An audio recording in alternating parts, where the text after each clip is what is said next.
So dear students, topic है आपको पढ़ाने के लिए uniform circular motion. Uniform circular motion क्या होता है? जैसे फॉर एग्जांपल घड़ी की सुई, घड़ी में जो सेकंड की सुई होती है वो यूनिफॉर्म सर्कुलर मोशन फॉलो करती है, जिसमें घड़ी की सुई की स्पीड हमेशा सेम होती है। तो यूनिफॉर्म सर्कुलर मोशन क्या होगी? अगर कोई object uniform circular motion perform कर रहा है तो उसकी स्पीड सेम, कांस्टेंट या यूनिफॉर्म होती है। लेकिन चूंकि हर पॉइंट पर, जैसे ये ऐसे घूम रहा है, ये ऐसे, हर पॉइंट पर डायरेक्शन ऑफ मोशन बदलता रहता है, इसलिए उसकी जो वेलोसिटी है वो बदलती रहती है। Mean speed is same but velocity is continuously changing in uniform circular motion. तो यहाँ बच्चों एक ऑब्जेक्ट है, उस सर्कल की चारों तरफ घूम रहा है जिसका सेंटर सी है और रेडियस कैपिटल आर है। ऑब्जेक्ट उस सर्कल में घूम रहा है जिसकी रेडियस क्या है, कैपिटल आर, और सेंटर क्या है, आर। किसी समय ऑब्जेक्ट की पोजीशन है पी, तो सेंटर के रिस्पेक्ट में पॉइंट पी पर पोजीशन वेक्टर है वेक्टर आर। कुछ समय बाद ऑब्जेक्ट पी डैश पे पहुंच जाता है, तब सेंटर के रिस्पेक्ट में उसका पोजीशन वेक्टर हो गया आर डैश। और दोनों ही केस में पोजीशन वेक्टर आर या पोजीशन वेक्टर आर डैश का जो मैग्नीट्यूड होगा, आर डैश या आर का जो मैग्नीट्यूड होगा वो किसके बराबर होगा? इस सर्कल की रेडियस के। तो यहां पर एक बात क्लियर है बच्चों, वेक्टर v क्या है? Velocity at the point p। Vector v dash क्या है? Velocity of object at p dash. अब velocity vector v vector r के परपेंडिकुलर है, ये ज्योमेट्री से आप जानते हो, और vector v dash vector r के परपेंडिकुलर है, इसलिए वेक्टर r जो होगा वो vector v, vector delta v के, वेक्टर डेल्टा v के परपेंडिकुलर होगा। डेल्टा v क्या है? Change in velocity. Delta v क्या है? Change in velocity. तो यहां पर एक ट्रायंगल बन रहा है बच्चों सी पी पी डैश। ये ट्रायंगल किससे बन रहा है? पोजीशन वेक्टर से।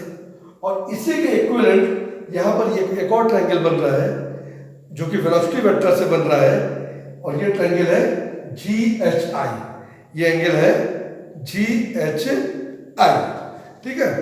तो अब इसमें आप देखो बच्चों, चूंकि v r के परपेंडिकुलर है, v डैश r डैश के परपेंडिकुलर है, डेल्टा v डेल्टा r के परपेंडिकुलर है, इसलिए ये एंगल अगर डेल्टा थीटा है तो ये एंगल भी, एंगल g भी डेल्टा थीटा होगा। If angle c means angle pc p dash is delta theta, then this angle will also be equal to delta theta. So this is delta theta and this is also delta theta. तो इस तरह से ये position vector triangle है और ये velocity vector triangle है। मान लो जब ऑब्जेक्ट बच्चों p पर है तो टाइम है t, और जब ऑब्जेक्ट p डैश पे पहुंचा यूनिफॉर्म सर्कुलर मोशन परफॉर्म करते हुए तब टाइम हो गया t डैश। तो डेल्टा t क्या हो गया? t dash minus T, t dash minus T. अब अगर बच्चों आप लोग ये देखो, अगर हम डेल्टा t को जीरो करते जाएं, डेल्टा t को जीरो की तरफ ले जाएं, तो जो p डैश है वो p की तरफ आएगा, और एक समय जब डेल्टा t जीरो के करीब होगा, डेल्टा t जीरो के करीब होगा, तो उस केस में ये जो लाइन मतलब ये डेल्टा v जो है वो डेल्टा r के, अरे सॉरी, डेल्टा v जो है वो r के लॉन्ग हो जाएगा, डेल्टा v जो है वो r के लॉन्ग हो जाएगा, क्योंकि जब p डैश खिसकते p पर आएगा तो ये v डैश भी खिसकते v पर आएगा। जैसे जैसे ऑब्जेक्ट की पोजीशन चेंज होगी p डैश से p पर, वैसे वैसे वेलोसिटी की पोजीशन भी चेंज होगी। कहने का अर्थ क्या है कि ये ट्रायंगल और ये ट्रायंगल दोनों साथ साथ चलते हैं। ये ट्रायंगल अगर मॉडिफाई हो रहा है तो ये ट्रायंगल भी मॉडिफाई होगा। तो जब डेल्टा टी 0 के करीब पहुंच जाएगा तो क्लियर बात है, आप देखो बच्चों, तो ये जो डेल्टा वी सेंटर की तरफ जा रहा है और डेल्टा वी आपका फिर क्या आ जाएगा, किसकी तरफ आ जाएगा, सी की तरफ चला जाएगा, जैसा कि यहाँ पे दिखाया गया है, जैसा कि यहाँ पे ये दिखाया गया है। और चूंकि एक्सेलरेशन की डायरेक्शन वही होती है जो डेल्टा वी मतलब चेंज इन वेलोसिटी की डायरेक्शन होती है, इसलिए जो यहाँ पर जो एक्सेलरेशन की डायरेक्शन होगी वो सेंटर की तरफ होगी। Acceleration will be directed towards the centre. तो कहने का अर्थ क्या है कि इन uniform circular motion, in uniform circular motion the acceleration of object is always directed towards the centre, directed towards the centre. क्योंकि एक्सेलरेशन क्या होता है, rate of change of velocity. तो हमेशा बच्चों याद रखो, एक्सेलरेशन वेलोसिटी की डायरेक्शन में नहीं होता, acceleration is directed towards the change in velocity. जिधर चेंज इन वेलोसिटी की डायरेक्शन होती है उधर एक्सेलरेशन की डायरेक्शन होती है। तो जब डेल्टा टी 0 के करीब पहुंचेगा तो उस केस में क्या हो जाएगा कि C P dash C P पर आ जाएगा, सी पी पर आ जाएगा और डेल्टा वी जो है वो डेल्टा वी वाली जो लाइन है वो सी पी के अलॉन्ग आ जाएगी। क्योंकि ये जो घूमते यहाँ से आएगा तो ये भी ऐसे घूमते घूमते घूमते घूमते ऐसे ये डेल्टा वी की लाइन है, ये भी ऐसे घूमते घूमते घूमते ऐसे आ जाएगी। ठीक है, तो ये बात बच्चों आपको अच्छे से समझनी है। तो कहने का अर्थ क्या है कि यूनिफॉर्म सर्कुलर मोशन में एक्सेलरेशन जो ऑब्जेक्ट का है वो सेंटर की तरफ है हमेशा, वो है किसकी तरफ है, हमेशा सेंटर की तरफ है। ठीक है, तो अब इसी एक्सेलरेशन का मैग्नीट्यूड क्या होगा ये हमें निकालना है। तो एज पर हम जानते हैं the magnitude of acceleration is given as limit delta t tends to 0, magnitude of delta v upon delta t, instantaneous acceleration। और यहाँ बच्चों की ये जो ट्रायंगल है पोजीशन वेक्टर से बन रहा है और ये वेलोसिटी वेक्टर से बन रहा है, दोनों चूंकि सिमिलर है, क्योंकि पोजीशन वेक्टर ट्रायंगल से ही वेलोसिटी वेक्टर ट्रायंगल मॉडिफाई हो रहा है, और जब पोजीशन वेक्टर ट्रायंगल नहीं बन रहा है तो वेलोसिटी वेक्टर ट्रायंगल भी नहीं बन रहा है। इसलिए हम कहेंगे ये दोनों ट्रायंगल, वेलोसिटी वेक्टर ट्रायंगल और पोजीशन वेक्टर ट्रायंगल, ये दोनों ट्रायंगल एक दूसरे के सिमिलर है। तो बस ये सिमिलरिटी वाली प्रॉपर्टी हमने लगा दिया यहाँ पर, delta V by V is equal to delta R by R. Delta V का magnitude V into delta R का मैग्नीट्यूड अपॉन वेक्टर आर। ठीक है, तो ये इक्वल टू क्या हो जाएगा वी अपॉन, ना V and R is constant. V क्या है, स्पीड बच्चों, वी स्पीड है और आर इज द रेडियस, ये दोनों कांस्टेंट है। इससे इनको हमने बाहर कर दिया तो ये मिल गया हमें इन दोनों से हमको ये मिल गया एक्सेलरेशन का magnitude equal to V by R limit delta tends to 0 delta R by delta T. लेकिन इतना पार्ट जो है बच्चों, ये इंस्टेंटेनियस वेलोसिटी है, इंस्टेंटेनियस वेलोसिटी का मैग्नीट्यूड है, ये जो है आपका इंस्टेंटेनियस वेलोसिटी का मैग्नीट्यूड है। और इंस्टेंटेनियस वेलोसिटी का मैग्नीट्यूड हर पॉइंट पर सेम है। जो वेलोसिटी का मैग्नीट्यूड होता है बच्चों उसी को हम स्पीड कहते हैं। तो अगर हम ये कहें कि स्पीड सेम है या हम कहें वेलोसिटी का मैग्नीट्यूड सेम है, दोनों का अर्थ एक ही होता है। तो ये किसके स्पीड का मैग्नीट्यूड हो गया। तो ये इस तरह से इसके मैग्नीट्यूड को हमने कह दिया ए, और ये पूरा हो गया आपका वी, ये पूरा क्या होगा वी। तो ए इज इक्वल टू हो जाएगा वी स्क्वायर बाई आर, मतलब एक्सेलरेशन का मैग्नीट्यूड, एक्सेलरेशन का मैग्नीट्यूड क्या हो जाएगा V square by A, V square by A. क्योंकि यहाँ पे एक्सेलरेशन है वो सेंटर की तरफ है, एक्सेलरेशन हमेशा सेंटर की तरफ है, इसलिए ऐसे एक्सेलरेशन को एक नाम दिया गया है सेंट्रीपिटल एक्सेलरेशन, और उसको हम एसी से दिखाते हैं, एसी से दिखाते हैं। तो AC is equal to V square by R, V square by R. बच्चों यहाँ पर वेलोसिटी और एक्सेलरेशन को दिखाने का एक दूसरा तरीका भी है, वो इस तरह से। यहाँ पर चूंकि जैसे जैसे ऑब्जेक्ट सर्कुलर मोशन परफॉर्म कर रहा है वैसे वैसे ये एंगल चेंज कर रहा है, टाइम के साथ ये एंगल चेंज कर रहा है। तो ये जो एंगल में चेंज हो रहा है यहाँ पर, इसको हम कहते हैं angular displacement. Means angular displacement is changing with the time. तो यहाँ पर एक और हम टर्म डिफाइन करते हैं omega, omega angular velocity, that is delta theta upon delta T, rate of change of angular displacement. तो rate of change of angular displacement is angular velocity. Now this is what, क्या linear speed, ये angular speed, ये linear speed is delta S by delta T. What is delta S? What is delta S? Delta S is the distance travelled in time delta T. तो delta T में time में जो distance travel कर रही है object, distance the linear distance. देखो बच्चों, ये लीनियर स्पीड है तो ये लीनियर डिस्टेंस है, ये एंगुलर स्पीड है तो ये एंगुलर डिस्टेंस है, ये एंगुलर डिस्टेंस है, ठीक है। वेक्टर में एंगुलर डिस्टेंस कंफ्यूज मत करना आप।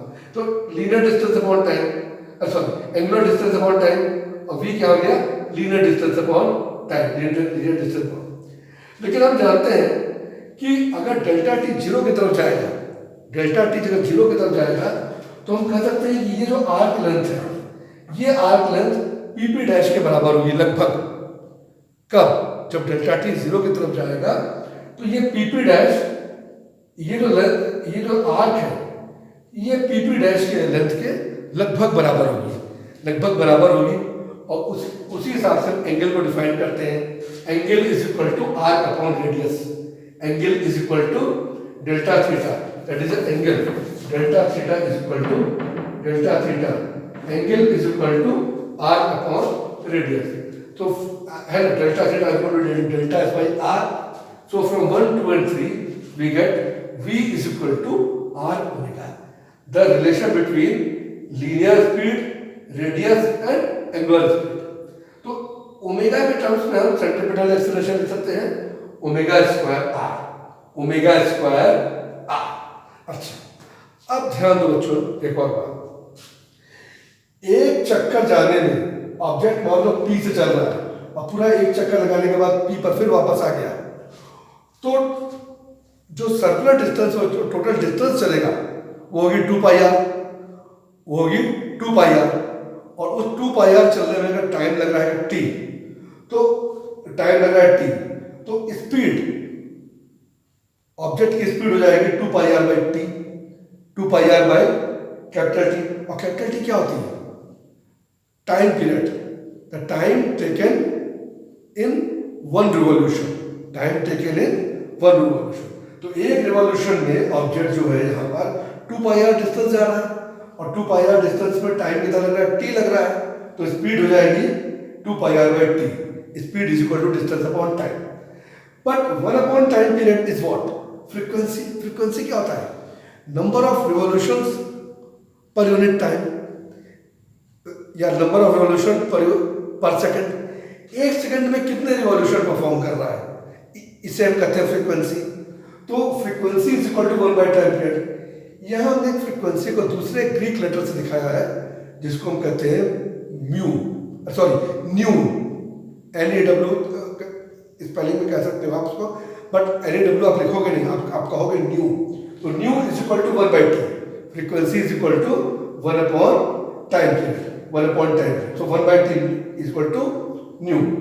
Now it will become v is equal to 2 pi r nu, in इस केस में क्या हो जाएगा, a is equal to v square by r, then AC and a is equal to AC, centripetal acceleration, so AC will be equal to 4 pi square nu square r। v square हमने यहाँ पे put कर दिया, v है 2 pi r nu, तो v square will be 4 pi r square